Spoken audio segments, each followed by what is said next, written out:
I always knew the answer to everything is raw action. The answer to everything has always been raw action. My dad had a tweet about this. He said that raw action solves all. And he used to say this. I'll give you an example. If you're a farmer and you need rain for your crop and there's no rain, you can sit there and say there's no rain, we're all going to starve. Or you can stand up and do a rain dance. Now, will your rain dance work? Perhaps not. Perhaps the rain won't come. But I would argue that you're better off standing up doing that rain dance than just sitting there waiting to die. You have to do something. Raw action solves. So when I was broke, I was never like, I'm poor, what do I do? It was, I'm poor, I have to do something. If I was broke, I'd go for a run. That's why I was such a great fighter.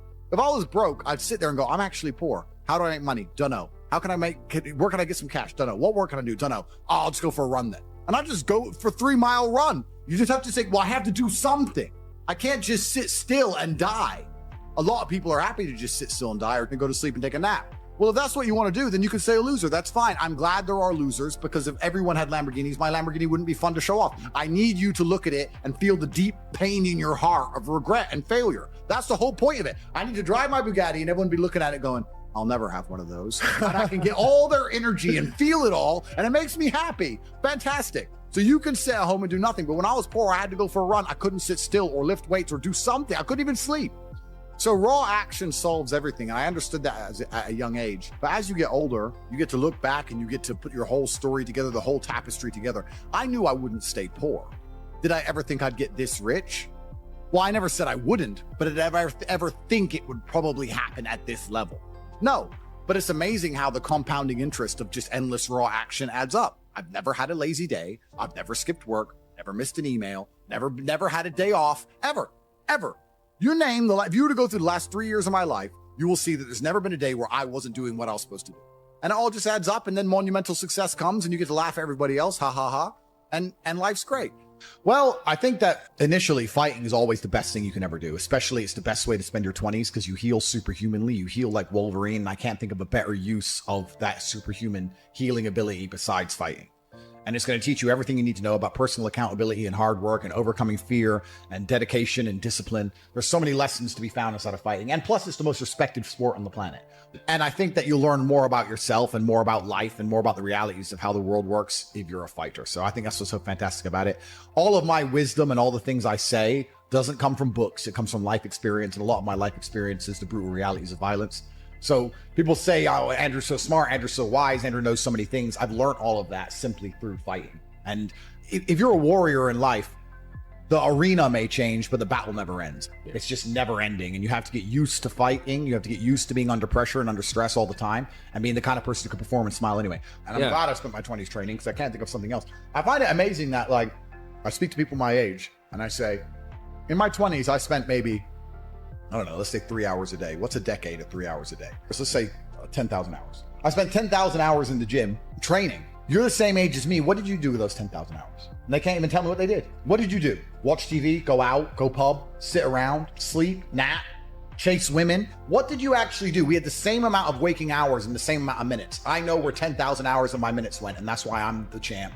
That's why I have 4 title belts above my bed. That's how I spent my 10,000 hours. Tell me what you did with your 10,000 hours, which is equal to, comparable to, or superior than how I spent my time. And they can't even name what they did with any of their time. They're like, don't know.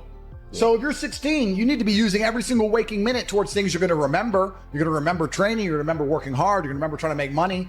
You're spending your life and wasting your time doing things you're not even going to be able to recollect in a few years. You're going to wonder why you fall behind the people who don't waste time. Time is the ultimate currency. Time is money. Time is also strength and power and networks, connection. Time is everything. You can convert it. It's like malleable. Time is like Play-Doh. Yeah. You can turn it into anything. You can turn it into muscles if you go to the gym. Turn it into fighting prowess if you go to the fight gym. But people have all this time and they just mush around with it. And then they're like, don't know why I'm failing. I wish I was successful. When you're living that type of life and you end up searching for meaning, you end up down the path of hedonism because the meaning is, I want to have as much fun as possible. But fun in and of itself, I was talking to another girl and I was saying to her that fun, she was saying to me, you know what, Andrew, all you do is work.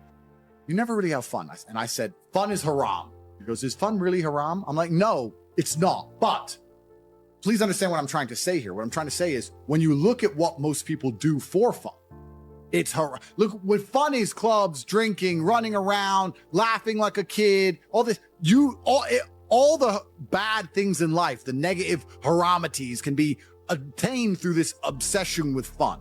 If you find a man who's obsessed with work, I have things I need to do and I feel satisfied inside when I do them.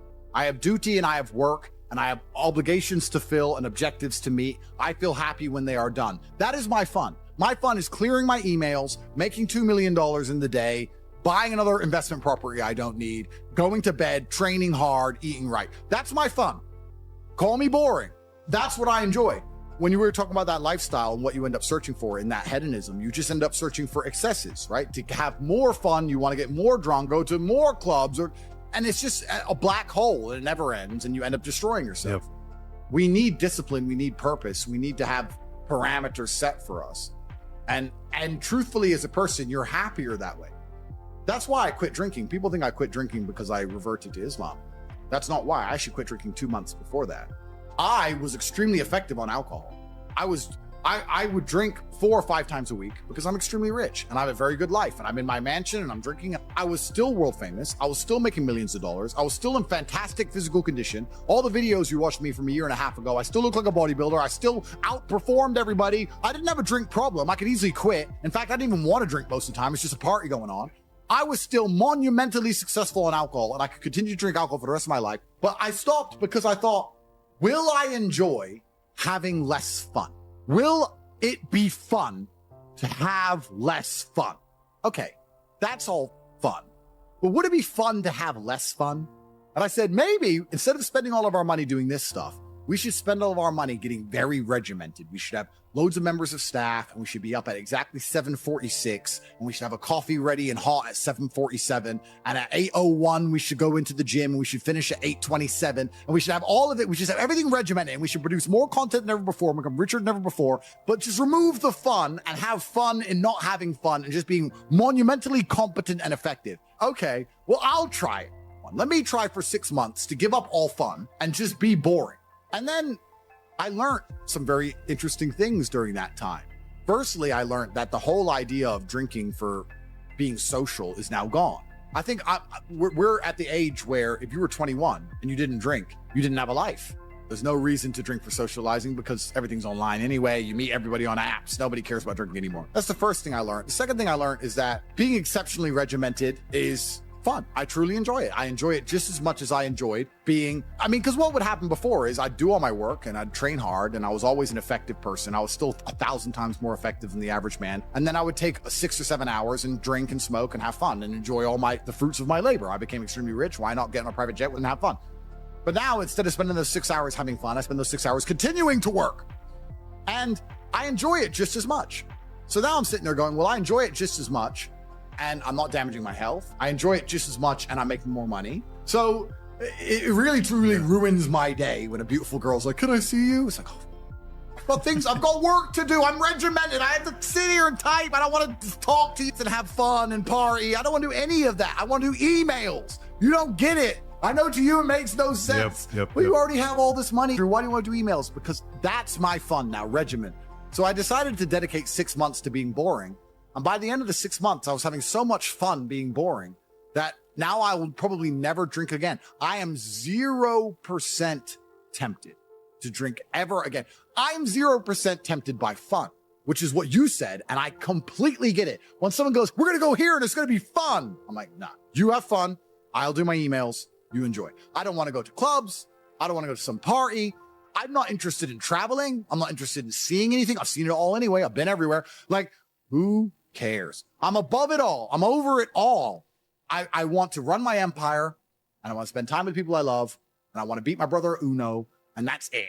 I don't want to do anything. Maybe I've gotten boring. Maybe I've leaned too much into the boring character, but I truly enjoy just being boring and regimented. And I like getting as much work done as possible. And that's why I'll never, ever drink again. So the whole concept of fun is alien to me. I totally get it now. When you said that, you're totally right. It's fun isn't fun.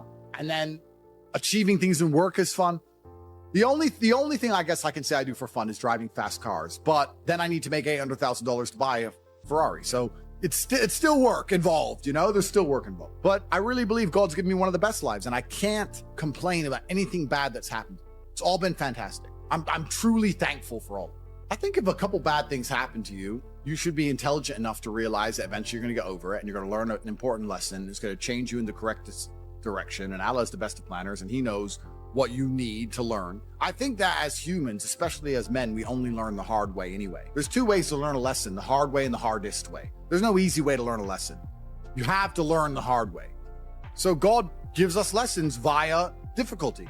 He thinks you need to learn this about yourself or this about other people. So I'm going to give you a difficult time so you can learn your lesson. Because if I told you, if I just said, hey, Andrew, this is how the world works, you go, yeah. But when I show you, when you feel it, my fight coach used to say, you have to feel it to believe it. That's why if he was teaching low kicks, he'd kick your leg off. Because you don't believe in the power of a low kick. You don't believe a low kick can be so devastating unless you've felt it. You have to feel it to believe it. So God will give you a difficult time so you learn your lessons.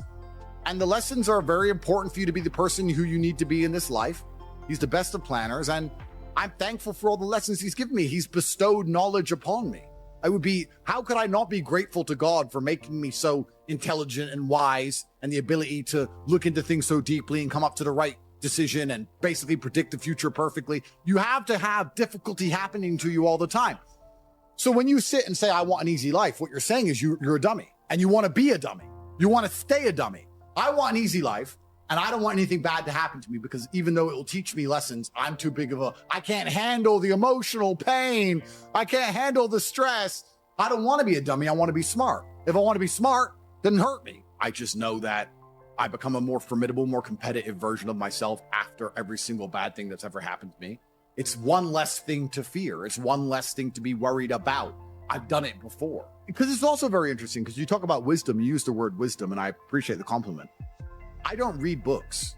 I never read a book because I don't have time. All of the wisdom I have, all of this knowledge I speak, all of these things I say have been learned through basically difficulty of life, through professional fighting and being poor and all bad things happening to me and struggle.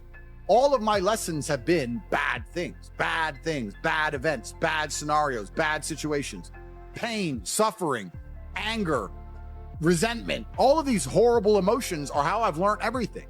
So I thank God for giving them to me. And anyone who wants an easy life wants to stay a dummy. What do you learn if you just get money, you buy a crypto coin, it blows up, you get some money, you go to some restaurants? What do you learn about anything? You don't. Completely. And then the thing that's so interesting is that the people who are choosing the safe option is actually choosing the most risky option. So you're not taking a safe option, you're taking a coward's way out, and it leads to exactly where a coward's way should lead. Cowards in the end do not get to enjoy the shade of the olive tree because unless you fought in the arena, unless you've been a gladiator, you never get the peace of mind and peace of heart, which is afforded from bravery. So if you choose the safe choices in life, thinking, oh, I'm going to take the safe route, you don't end up anywhere safe. The safe option doesn't work anymore. You need to take risks. You need to try and start your own business. You need to go all in on things. You need to go wild. You need to be a man who's not afraid to stand up and think, it's all on my back and I'm going to find a way to pull this off. Because any other way, any other option in the world today only leads to a bad scenario. Yeah. The safest thing you can do are the riskiest things. That's the now scenario we're in. Every single gamble I've taken, which was seen as risky, all paid off for me because I dedicated myself completely. So how do you find happiness? Happiness is in struggle. The struggle and the size of the struggle you're facing, along with how important it is and how important you feel it is deep in your heart, is directly correlated to how successful and how happy you're going to feel all of the time. Struggle is extremely important for a man, and you should be looking to inject struggle into your life permanently. We talked about this in the past emergency meeting, because if you're injecting struggle and that struggle solving those problems lead to a positive place, once you become addicted to it, you're going to become a machine of monumental achievement. There are some very simple basic things you can do: weight training, chess, having debates, trying your very best to take care of your mother, retire her, make sure that your people who you love are taken care of. You need goals and resistance and something to fight against to live well, because the distance between pain and joy is what we experience. If you only have joy all of the time and no pain, you are not going to be happy. You don't need drugs. You don't need alcohol. You don't need parties or festivals. You don't need fun. Fun is the vector from which Satan operates. Every time you look at something which is fun, it's all just hedonistic. There's no money to be made. You don't retire your mother. You don't help the world. You don't give to charity. You don't become stronger. You don't become wiser. You don't learn anything. Next time you think of what is fun and someone goes, guys, come, it'll be fun. Sit there, go, wait. Will it? Experiences are unique. Jail was a unique experience. Bunch of fun. Unique. Life's not about fun as a man.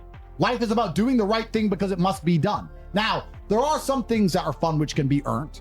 And there are some things which are fun that you could do, which perhaps involve skill. Driving a supercar around a racetrack is fun. It involves skill. You have to be good at what you do. Cool. But a lot of this fun that is easily accessible to everyone, because not everybody can get a Ferrari on a closed racetrack. I can, you can't, because you're poor. You do not need fun until you've already reached the highest possible echelon. So this whole idea that you need fun in your life, you don't. What you need is purpose. You need discipline. You need hard work. You need things to do which are going to benefit you and the others around you. You need duty, you need obligations, and you need performance metrics. You need people around you who are going to hold you accountable. You don't need to be waking up thinking about fun. You're nobodies. You're not important. Nobody knows who you are. You're not physically strong. You're not financially wealthy. You have bigger concerns. You're obsessed with this idea of fun. Hey, what are we going to do this weekend? We need to have some fun. Do you? Do you need fun? Do you deserve it? Really? Have you actually gone out there in the universe and made a mark large enough that you're allowed some time off to have some fun? You don't deserve any fun. You don't need any fun. You have work to do. Your obsession with fun is holding you back. These things you think are fun aren't fun. Checking your bank balance in your house, not going out, you're not in a club, and seeing $20 million liquid is very fun. That's right. Much more fun than anything you could possibly ever do. So, although it wasn't fun to sit around and accumulate that kind of wealth, it's the funnest thing in the universe, in a way. For a man, your contentment will come from your purpose, and it will come from your competence, and it will come from succeeding objectives. It will come from completing difficult things that other people cannot complete. It will never come from the easily accessible hedonism, which you have confused for fun. If everybody can do it, you shouldn't want to do it. If everybody can go to that concert, you shouldn't want to go. If everybody can go to that club, you shouldn't want to go. You should only want to do things others can't do. The only fun I have is doing things I know you're not allowed to do. Putting my Bugatti on an A380 and flying it around the world to a racetrack, which I've rented out for only me and only my friends to race around cars. You can't do that. I can. That is fun. But if you say to me, Andrew, come to this party, and I say, well, who's there? Everyone. Oh, everyone's there. Does that mean I need to go? Right? It's the event of the century. Ooh, everyone's there. If everyone's there, it's trash. So you need to sit there and go, all right, I'm being asked to do something fun. Who else can do this? And if the answer is everybody, stop. I clear my emails. I've trained hard that day. I've made a couple $1 million. I've spec'd a brand new car. I've checked on all the people I love, all the people I care about. I've donated some money to charity. My children are fed. Their mothers are taken care of. Everything is in order. Everything is in its proper place. That is fun. If you say to me, Andrew, skip a portion of that organization and professionalism so that we can go and do something that everyone else can do, my answer will be no. That does not sound fun to me. And the fact that you think that's fun shows that you have a severe mental deficiency. Stay away from it. You're only going to find actual fun through purpose. You're only going to find purpose through exceptionalism. So you need to become the best possible version of yourself in all realms. That's extremely important. The reason you are so unhappy is because you are trying to have fun. You're unhappy because you're trying to have fun instead of trying to become important. They are very different things, and you're never going to feel satisfied in your heart unless you become important. Please imagine. And being important is fun. Oh, it's absolutely fun. Please imagine, and I don't state this with arrogance, please imagine for a second you're the most Googled man on the planet, and you're a kickboxing world champion, and you have hundreds of millions of dollars, and you're built like a tank. Imagine how you feel when you look in the mirror. Nothing can match that, and nothing can beat that. As a man, you need to have struggle in your life. I want you guys to actually sit and think, what struggle are you going through daily? What struggle are you undertaking? What struggle are you trying to overcome? Because you should make a list of them. I can know for myself, every single day I wake up and I train physically. Every single day I have to go through X amount of physical pain when my day begins. That is a struggle that must be completed. Then I must try and keep my massive empire online, see my children, take care of everybody. There's struggle involved. My life is difficult. Difficult lives are fulfilling because we used to have to hunt and fish and go out there and go through difficulty to survive. And I often see that when I speak to people who are too comfortable, they end up being unhappy. Yeah. You can't entertain yourself to happiness. You must earn happiness. You must climb a mountain. You must struggle yourself to happiness. That's extremely important. There must be physical, mental, social, creative, some kind of spiritual struggle. And those things being satisfied is what's going to satisfy you. It's like Bitcoin. Bitcoin's a mathematical equation. You solve the equation, you get a Bitcoin. Life is very much the same. There's struggles, there's difficulties which you have undertaken, which you have adopted to try and complete. And when you finish those things, then you get satisfaction as a reward. That's the Bitcoin. The only other alternative to that to feel good is hedonism, which is drugs and alcohol. And that's not going to satisfy you for very long. And it's also going to destroy your life. So it's extremely important. This is actually why people are addicted to video games. Young men are addicted to video games because it mimics virtually what they ought to be doing in the real world. Yeah. Effort in to upgrade their character, to become a better version of themselves so they can do better things than they could previously do and explore new areas of the map. The areas of the map, which are Bugatti convention, flying there on a private jet to sit with billionaires. The Grand Casino Monaco is a cool area of the map that you have not unlocked yet, but it's great. Which requires you to upgrade your character as a person. You understand this in video games, and you do it in video games because it's very interesting to do. However, you don't want to do it in the real world. But in the real world, it's so much more rewarding. And I actually going to argue that we're living in one of the final periods where that's true. I'd say in a few generations, who you are and who your physical body is may not matter nearly as much. No, but it does matter today. A lot. Exactly. So that's why you should enjoy it while you can. Yeah. So you need to pick the low-hanging fruit first. And the starting block to all of these things is your body. I believe if you lift, stretch, move, improve your body, try and train MMA, learn how to fight, get stronger, get bigger muscles, it's a fast track to self-discipline, which will carry over into all other endeavors. And I would argue that is nearly impossible. In fact, how many people can say the gym saved their life? How many people do you know were depressed, started training, got in fantastic shape, and weren't depressed anymore? It is very easy. The low-hanging fruit is your body and upgrading your body. That is the easiest struggle, which is never going to backfire on you and never going to be a negative towards any other facet of your life. And when I look at men who are physical specimens, I think everyone naturally does this, but I'm going to openly say it. I respect them differently than I look at men who aren't. I have a different level of respect for them because they show me they have discipline. They show me they have motivation. They show me they're capable of doing difficult and hard things. Those are the kind of people I trust. They're not afraid of struggle. They're problem solvers. People who train are problem solvers, and you need to become one, and you need to become very, very adept at solving problems pretty quickly.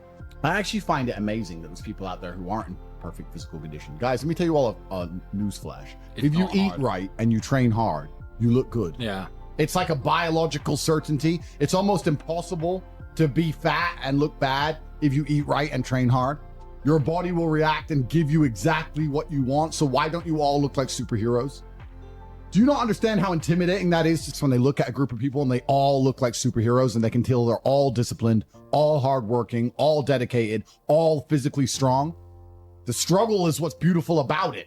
That's the most important thing. That's what you have to understand. Yeah, because no matter how rich you are, no matter how smart you are, no matter what family you're born into, you can only get into shape the same way as everybody else. So you could be Mark Zuckerberg, who's now in shape and he's a billionaire, but you can't say, oh, he bought it. He didn't buy it. He's just in great shape because he earned it like everyone else. You could be flat broke or rich as fuck. If you're in good shape, you had to earn it. It's as simple as that. So yeah, it says a lot about who you are as a person. First, you want to become as strong as physically possible. So you want to be as strong as physically possible. Next, you want to try and make as much money as possible. Not even necessarily for the money, although money is extremely important because it allows you to take care of yourself. We talked about this before, but there's the challenge involved, and solving that challenge is going to make you feel more satisfied as a human. Happiness comes from success, and making money is success. You should try and make people around you smile and be happy. You should try and encourage positivity around you. You should be the kind of person that no one can really complain about their struggles around because they know that you're the person who's going to be like, why are you complaining when you could just simply fix it? Especially successful people. Successful people are uninterested in stealing because we'd rather everybody win and keep the friendship and keep the network and keep the positive organs and keep the good karma than make a little bit extra money.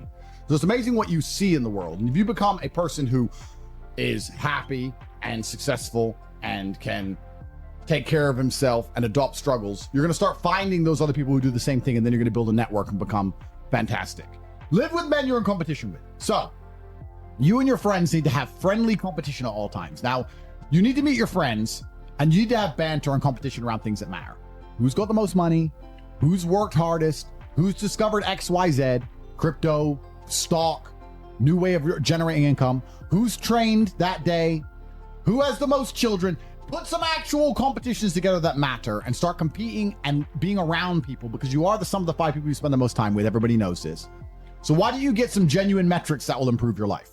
You won't have time to stand around cooking meals if you're friends with somebody who works out for 3 hours a day, for example, because you're going to need to find 3 hours a day to train to beat him, which means you're going to have to just eat that rotisserie chicken as you do squats like a man should.